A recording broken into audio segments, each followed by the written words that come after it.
Welcome back to English classes dear students. I hope कि आप लोगों की तैयारी ठीक ठाक चल रही होगी। अब समय काफ़ी करीब आता जा रहा है। मुझे लगता है कि अब आपका डेडिकेशन लेवल 200% बढ़ जाना चाहिए। इसी क्रम में हम बेसिक्स की बात कर रहे थे। आज उसका एक आखिरी टॉपिक बेसिक ग्रामर का कुछ स्टूडेंट्स का इनपुट था कि सर बेसिक लेवल पे ये टॉपिक थोड़ा सा क्लियर हो जाए। तो मैं सबसे बेसिक टॉपिक जो आमतौर पे लोग इग्नोर कर देते हैं, अवॉइड कर देते हैं, आज के इस वीडियो में मैं उसे भी आपको दे रहा हूँ। आप भी एक बार अवेयर हो जाएं। फिर नेक्स्ट वीडियो से हम लोग प्रैक्टिस सेशन शुरू करते हैं।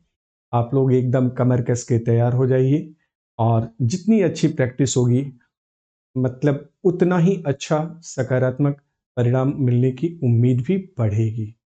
आइए बेसिक्स को एक बार फिर आखिरी बार इस क्रम में हम पूरा रिवाइज करा दें।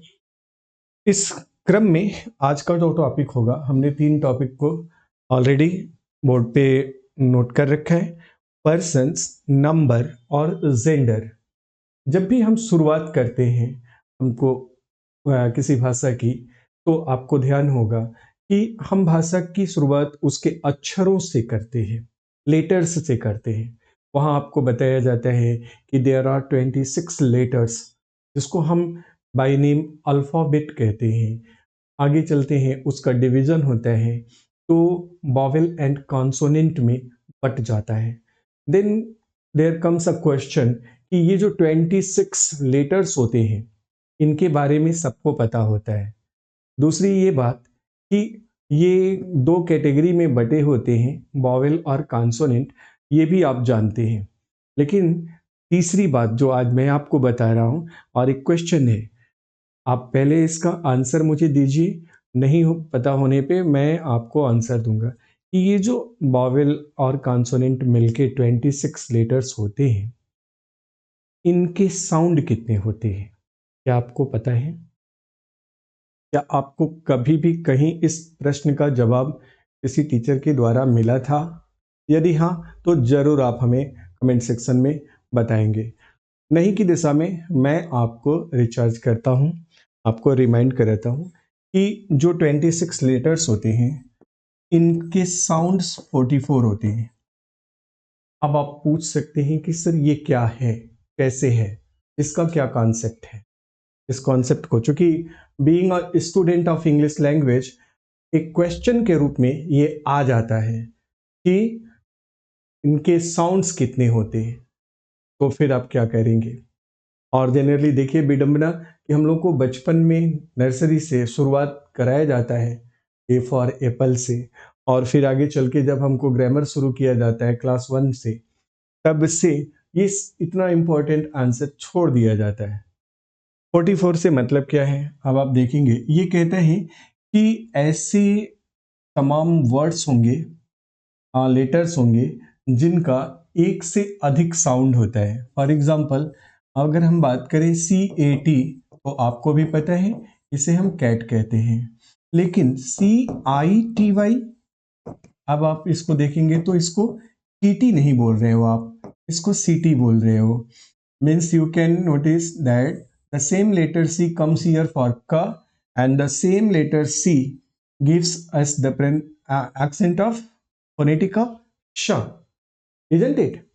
लेटर एक ही है हमारा, लेकिन साउंड 2 तरह का हो रहा है ना? इसके अन्य एग्जांपल्स भी आप देख सकते हो। जैसा कि हम बात करें GIRL, आप इसको जानते हैं, गर्ल बोलते हैं, लेकिन GENTS को क्या बोलेंगे? जेंट्स बोलते हैं। जेंट्स पार्लर, मेंस पार्लर ऐसे सुनते हैं ना, लेडीज पार्लर, तो यहाँ पे जेंट्स हो गया, जेंट्स टेलर, है ना? ये सेम लेटर जी ग के रूप में दे साउंड कर रहे हैं और यहाँ जी ज का साउंड दे रहा है। What does it mean? इसका मतलब क्या हुआ? आइए थोड़ा सा इसका पोस्टमार्टम करते हैं। किस रूप में? सर आपके मन में ये सवाल खुद उठना चाहिए, आपको मुझसे ये प्रश्न पूछना चाहिए कि सर आप बोल रहे हो कि लेटर्स 26 हैं, इनके साउंड 44 होते हैं, दूसरा आपने बताया कि एक का दो साउंड भी होता है। इस नियम से अगर आपकी बात मान लें तो 26 into 2 is equal to 52। Mathematically वैसे ही हो, 26 गुणे 2 बराबर 52, 52। तो 52 होना चाहिए y 44। अब आपका अगला क्वेश्चन होगा sir y 44, let me explain you. तो अब मैं कहूंगा कि इस 52 में से -44 कर दीजिए। आप देखिए क्या बच रहे हैं, 0 आंसर बच रहा है।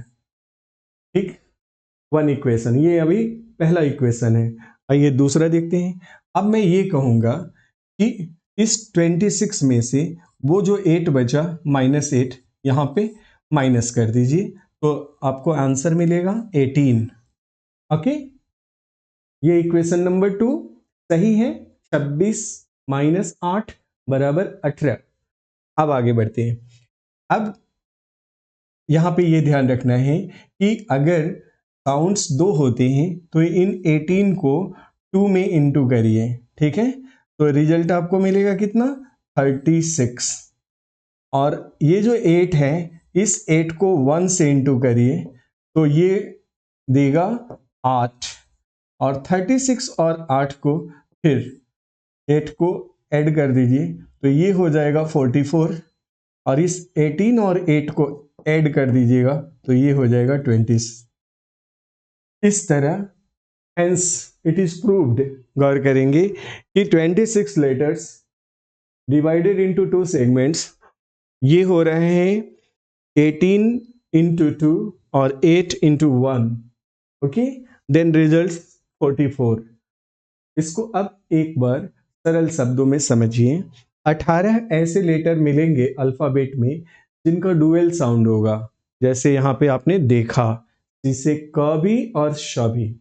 8 ऐसे लेटर होंगे जिनका सिंगल साउंड होगा। इस प्रकार टोटल का 44 साउंड ही होता है। क्लियर। अब यहां से फिर आगे बढ़ते हैं हम अल्फाबेट से लेकर चले और यहां से आगे बढ़ते। जब हम व्याकरण का दरवाजा खोलते हैं, भाषा के व्याकरण का, तो हमें जानना होता है कि इन शब्दों का रूप क्या है, ये अक्षर कहाँ से आते हैं, तो ये चैन कैसे बनता है। तो आप जब देखते हो जैसे ABC डॉट ऐसे करके XYZ तक, ये जो 26 थे ना, जब ये अलग अलग होते थे तो आप इनको लेटर बोलते थे, है ना, आप इनको लेटर बोलते हैं। Is that clear. अब ये रचना आगे बढ़ती है, अर्थपूर्ण होना चाहिए, ये भी ध्यान रखना है। जैसे हम लिखें राम, RAM, अब ये एक अर्थपूर्ण है, इसका मीनिंग निकलता है। अगर हम इसी को MRA लिख देंगे ना तो ये शब्द नहीं बनेगा। ध्यान रखिएगा, अक्षरों के अर्थपूर्ण समूह को हम शब्द कहते हैं। A group of meaningful letters is called a word. Is that okay. Now coming to the move next. अब इसके आगे जब हम बढ़ेंगे तो ये 10 आगे बढ़ता है। अगला जो पड़ाव होता है शब्द के बाद, वो होता है वाक्य। इसे हम सेंटेंस कहते हैं और सेंटेंस को हमने आपको विधिवत बताया था। हमें बैक होना है कि शब्द क्या है। शब्द के बारे में आपको शब्द के 8 रूपों को बताया गया पार्ट्स ऑफ स्पीच में। ठीक, अब वहां पे जब हम नाउन, प्रोनाउन आदि बताए थे तो वहां पर्सन नाम का भी एक चीज आया था। प्रोनाउन को जब डिवाइड किया गया था तो फर्स्ट टाइम आपको हमने इंट्रोड्यूस किया था वहां पे personal pronoun. Is that clear. तो अब ये personal pronoun, what is the personal pronoun, ये पर्सनल प्रोनाउन होता क्या है ना, ये कितने नंबर्स में बटा है, वहां पे आपको जानना है। यही चीज आपको क्लियर करनी है कि ये जो पर्सन्स होते हैं आमतौर पे ये प्रोनाउन से जुड़े होते हैं। अब हम एक एक को लेते हैं। पर्सन्स, आमतौर पे पर्सन मतलब व्यक्ति होता है, यहाँ पे ग्रामर की नज़र में पर्सन्स है। अब ये ग्रामर में क्या रोल कोई अदा करते हैं ये देखना है। तो जब भी कोई पर्सन से संबंधित सवाल आपसे करे तो आप इसके पिताश्री का नाम लीजिएगा, यानी कि प्रोनाउन परिवार का ये सदस्य है, प्रोनाउन। ठीक है, ये दूसरा पार्ट होता है पार्ट्स ऑफ स्पीच का। अब प्रोनाउन, व्हाट इज प्रोनाउन, आपको वहां बताया गया था। इट्स नाउन के बारे में जो बताया गया था कि इट्स अ नेमिंग वर्ड या naming words are called noun. फिर प्रोनाउन के बारे में याद होगा ना आपको कि जो शब्द नाउन के बदले प्रयोग किए जाते हैं उनको हम प्रोनाउन कहते हैं। Words used instead of a noun is called pronoun. और प्रोनाउन 3 पर्सन्स में बटे होते हैं। आज का जो टॉपिक है हमारा पर्सन, इसके लिए बैक में जाके आपको प्रोनाउन देखना होगा। अब वहां पे हमने बताया आपको कि प्रोनाउन की जो 3 पार्ट्स होते हैं, काइंड्स होते हैं। एक का नाम है फर्स्ट पर्सन प्रोनाउन, दूसरे का नाम है सेकेंड पर्सन प्रोनाउन और तीसरे का थर्ड पर्सन प्रोनाउन। मतलब यूं समझ लीजिए कि फर्स्ट, सेकेंड और थर्ड, जैसे हम डिजिटली 1 2 3 बोल रहे हैं, उसी क्रम में इनका नाम भी रखा हुआ मिलेगा आपको। आते हैं फर्स्ट पर्सन प्रोनाउन किसे कहते हैं।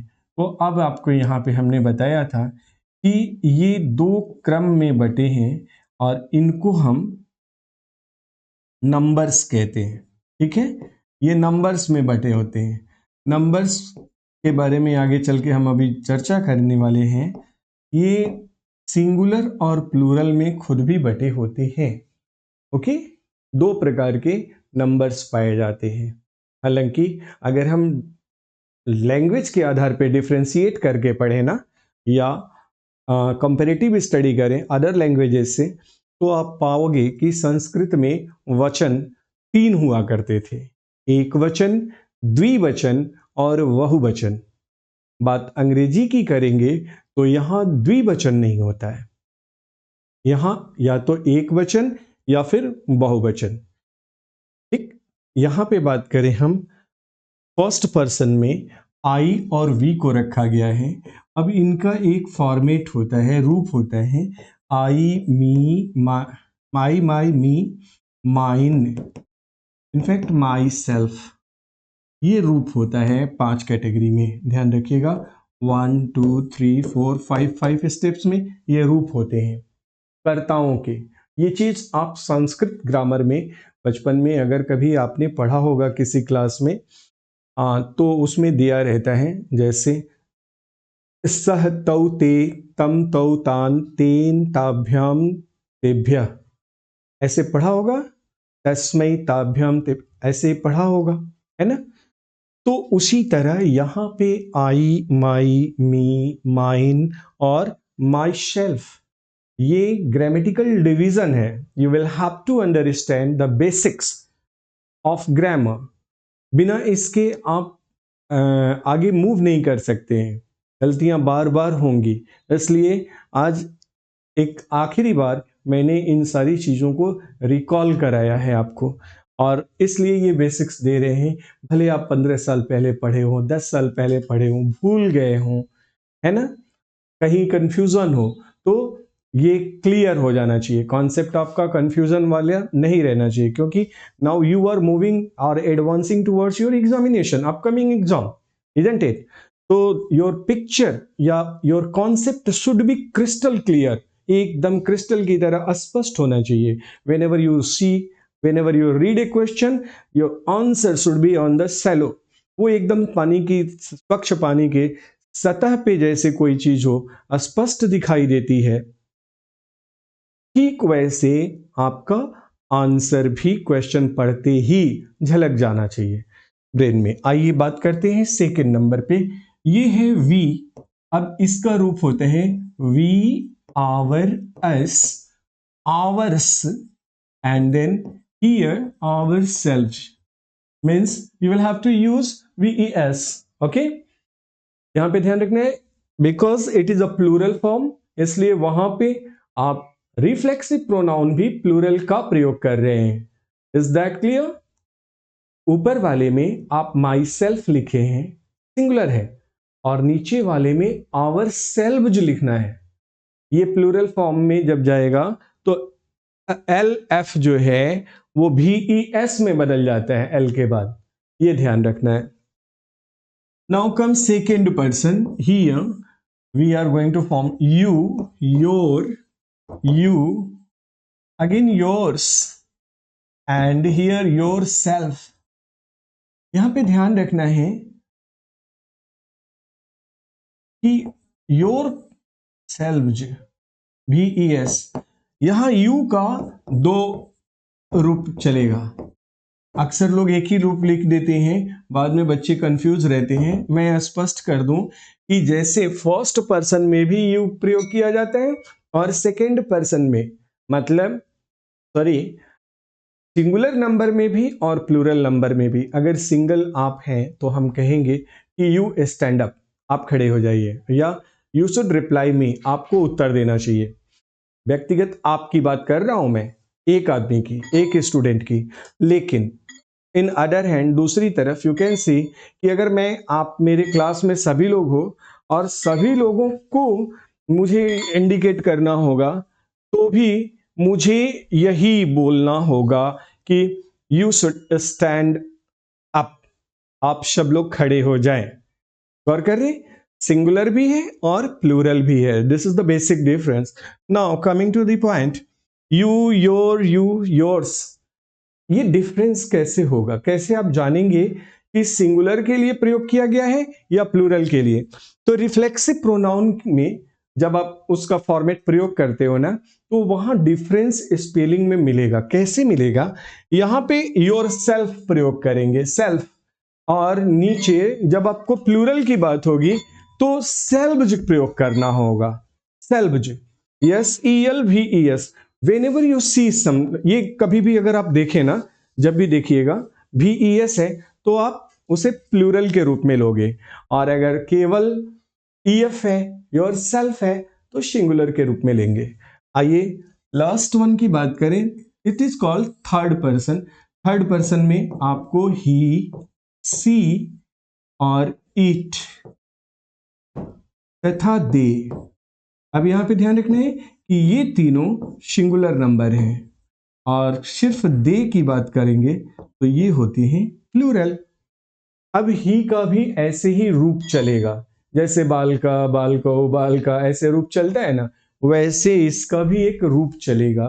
कैसे होगा? तो ही, हिज, हिम, ऐसे करके हिमसेल्फ। ओके, सी का भी रूप चलेगा, सी, हर, हर, हर्स, यहां पे ध्यान रखने का, हर्स, और यहां हर सेल्फ होता है। इट के साथ भी ऐसा ही है, इट, इट, इट्स, फिर यहां पे इट सेल्फ है। लेकिन दे के साथ दे, देयर, देम, और फिर देयर्स, लास्ट वाला होता है themselves, themselves. Always remember, यहां पे प्लूरल फॉर्मेट है, वो प्लूरल फॉर्मेट है। Okay, themselves is a plural. तो प्लूरल में भी ES कर लीजिएगा। अब इस रूप में आपने देखा कि ये कुल 7 रूप होता है, 7 विभक्तियां हैं, यानी कि there are 7 categories of persons. It's all, whatever I am telling you, it's all belonging to person. ये पहला टॉपिक हुआ आपका। पर्सन का कॉन्सेप्ट आपका एकदम क्लियर होना चाहिए। कहीं भी अगर वी आ गया तो अब उसके साथ क्या प्रयोग करना है आपको ध्यान रहना है। टेंस वाइज इसके साथ अलग अलग टेंस में अलग अलग ट्रीटमेंट भी है।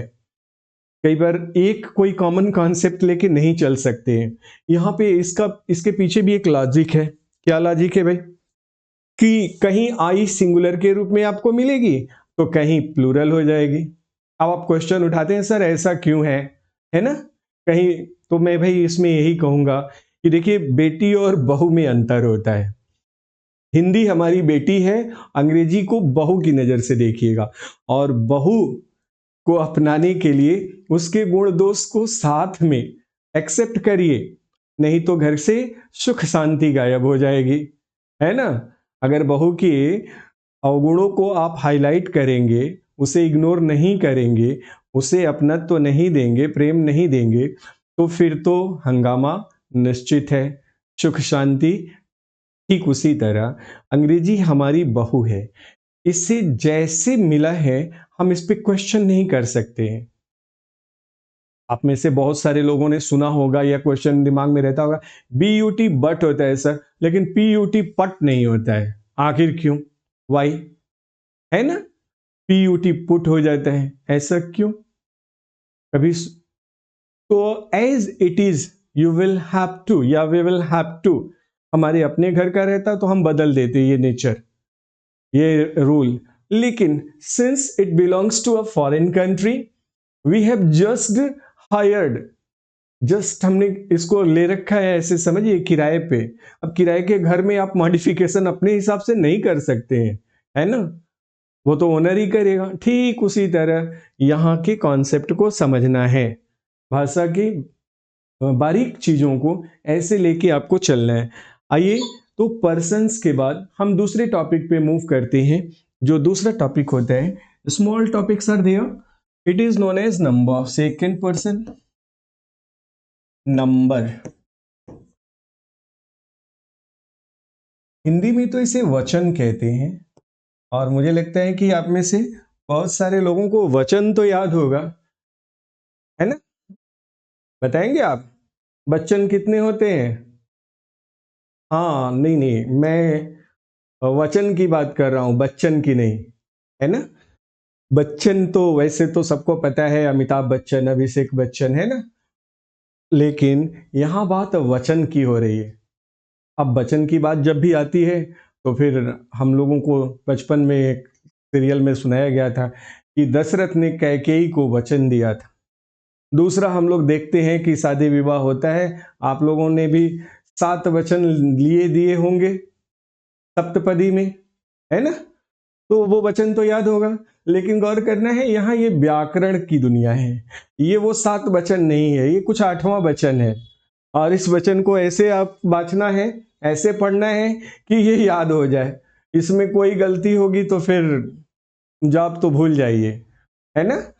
तो आते ही बहुत बेसिक चीज है, यहाँ इस वचन का आशय हमारा कुछ इस तरह का है कि जितने भी पर्सन्स होंगे, वॉट एवर द लैंग्वेजेस, 6000 भाषाएं हैं, किसी भी भाषा का 6000 प्लस लैंग्वेजेस हैं, किसी भी एग्जिस्टिंग भाषा को जब आप क्लासिफाइड करते हो तो वहां पे आप जब उसके ग्रामर की दृष्टि से देखोगे तो आपको पहले पर्सन साहब मिलेंगे, और पर्सन साहब को आप अलग अलग नंबर में बांट दोगे। ठीक है, हम specially we are talking about English, तो here it comes singular and plural, है ना। अब singular, what does this word mean, इससे क्या आशय है? बहुत ही सिंपल परिभाषा है, जिस भी शब्द से एक की संख्या का number, digit, I am talking about numerical, तो एक की संख्या का बोध होगा उसे आप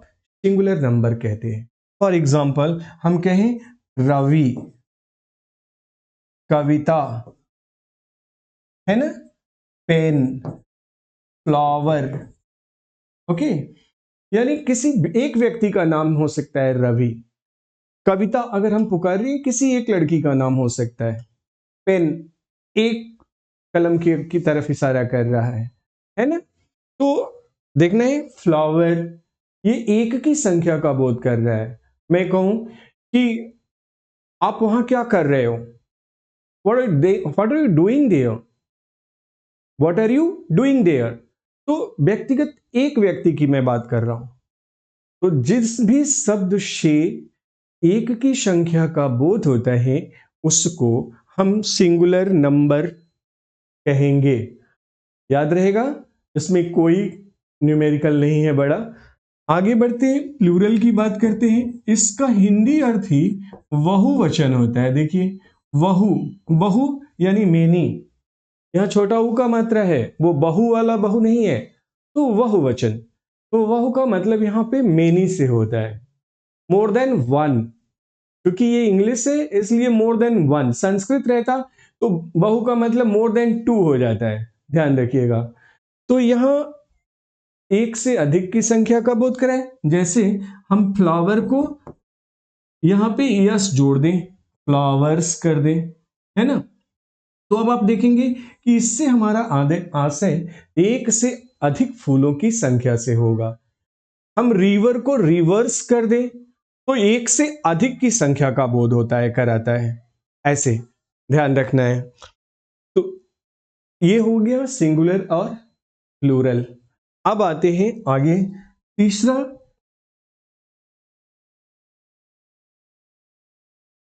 जो तीसरा टॉपिक होगा वो होता है जेंडर। बहुत सारे लोग ही का सी कर दिया करते हैं, बहुत सारे लोग इस पे आपको लेग पुलिंग करते हैं। तो उन सब चीज़ों से बचने के लिए ये कॉन्सेप्ट जानना आपके लिए ज़रूरी होता है कि इस कायनात में जो कुछ भी आप देख रहे हो, इवन जो आप फील कर रहे हो, उन सबको सेक्सुअल आधार पे, लैंगिक आधार पे 4 कैटेगरी में बांटा गया है। पहला होता है मैस्कुलिन फॉर्मेट, दूसरा होता है फेमिनिन, तीसरा होता है कॉमन और चौथा होता है न्यूट्रल। ओके, इसको पुरुषवाची कहते हैं। मैस्कुलिन का मतलब मैस्कुलर बॉडी सुना है आपने, यानी कि पुरुषों वाला गठित शरीर, है ना, गठीला। तो मैस्कुलिन मतलब पुरुषवाची। जिन भी शब्दों से पुरुष का बोध होता है उनको, वेदर वो किसी कैटेगरी में हो, समझिएगा, वेदर मेन हो, एनिमल हो, बर्ड्स कैटेगरी में हो, मतलब जंतु हो, जूलॉजिकल कैटेगरी हो, सभी के लिए अगर वो मेल इंडिकेटिंग वर्ड्स हैं तो आप उनको जेंडर वाइज मैस्कुलिन कैटेगरी में रखना। दूसरा होता है फेमिनिन जेंडर, स्त्रीलिंग बोलते हैं इसको। तो all the words which belong to feminines और ladies, female sex will be known as feminine. Is it? जैसे cow, not, isn't it, girl, दोनों को ध्यान रखें, वो चाहे एनिमल कैटेगरी की हो या ह्यूमन बीइंग में हो, दोनों में ही वो वर्ड्स सब इस कैटेगरी में आ जाते हैं। तीसरा होते हैं कॉमन जेंडर। यहाँ पे ये एक टेक्निकल चीज है, इसको उभयलिंगी कहते हैं। इसमें क्या होता है कि कुछ ऐसे वर्ड आएंगे जो मेल और फीमेल दोनों के लिए कॉमनली प्रयोग किए जाते हैं। For example teacher, you know, teacher mail भी हो सकते हैं और फीमेल भी होती हैं। डॉक्टर मेल भी होते हैं, फीमेल भी होती हैं। फार्मर, इजंट इट, फार्मर, तो फार्मर मेल भी होते हैं और फीमेल भी होती हैं। Is that clear? तो इस कैटेगरी में आप इनको रखेंगे। चौथा होता है न्यूट्रल जेंडर। न्यूट्रल जेंडर, अब इसमें वो सारी चीजें शामिल की गई हैं जो कायनात में नॉन लिविंग कैटेगरी में मानी गई हैं। फॉर एग्जाम्पल वॉच, घड़ी, फैन, बोर्ड, पेन, ये वो चीजें हैं। फर्नीचर, कमरे में जो कुछ भी यहाँ दिख रहा है, ये वो चीजें हैं जो बोल नहीं सकती हैं, रिस्पॉन्स नहीं करती हैं। तो इनको आप चौथी कैटेगरी में कैटेगराइज्ड करते हैं। Is that clear? इनको चौथी कैटेगरी में कैटेगराइज करते हैं। अब इन्हीं के आधार पे जो भी आगे आपके प्रश्न आएंगे, उन प्रश्नों का जब भी कहीं उन प्रश्नों में कोई ऐसे वर्ड्स आए जिनको पर्सन के आधार पे, नंबर के आधार पे अथवा जेंडर के आधार पे कैटेगराइज्ड करना होगा, तो आपको, आई डोंट थिंक कि अब आपको कोई समस्या होगी। इन केस अगर आपको कोई इसमें भी इशू आए तो आप हमसे इस पर क्वेश्चन कर सकते हैं। Okay, that's it. यहाँ पे ये टॉपिक कंप्लीट होता है। ये बेसिक टॉपिक था।